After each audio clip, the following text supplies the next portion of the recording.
wealth by definition is when you're looking at somebody who appears wealthy, the wealth aspect is what you don't see. The wealth isn't their cars and their belongings and all these things. By definition, it's the cash in the bank that you don't see. It's everything that's left over after they're finished spending. It's not, it's the cars not purchased and the bling not purchased and the frugality actually that allowed their wealth to accumulate.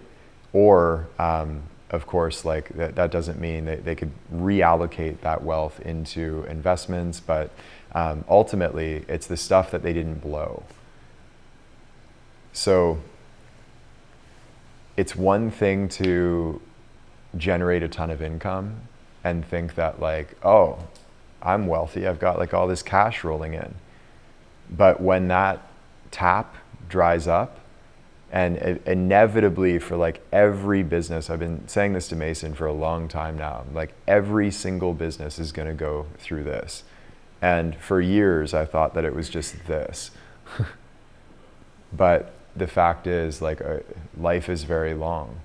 And so having a system in place to allocate your income as it comes in is going to be what generates wealth in the long term, not how much money you're actually making through your income right now. Because if you just spend everything that comes in as you make it, there's no wealth in the end. There's income, but there's no wealth.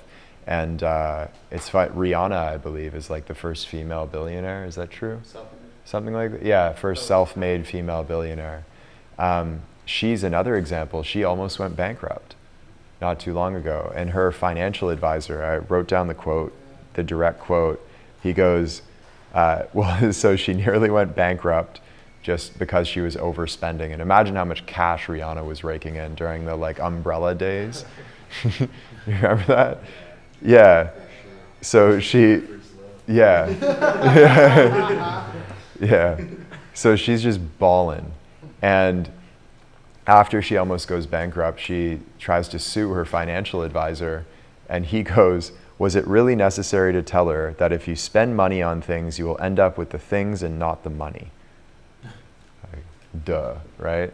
And it seems like she's learned from that, thankfully. So good for her. Isn't this habit like basically like the NBA? Yeah, there's some scary statistics. I don't know exactly which stats are true, but I heard a really, I'm like, is that really true? Most within 5 years are dead broke. Yeah, it's like 60% go broke within 5 years. That's crazy. Oh, way more money. Yeah, yeah. What can she spend it on though? Like Cars, concerts. You can find ways, man. Cars, bro. You can find ways.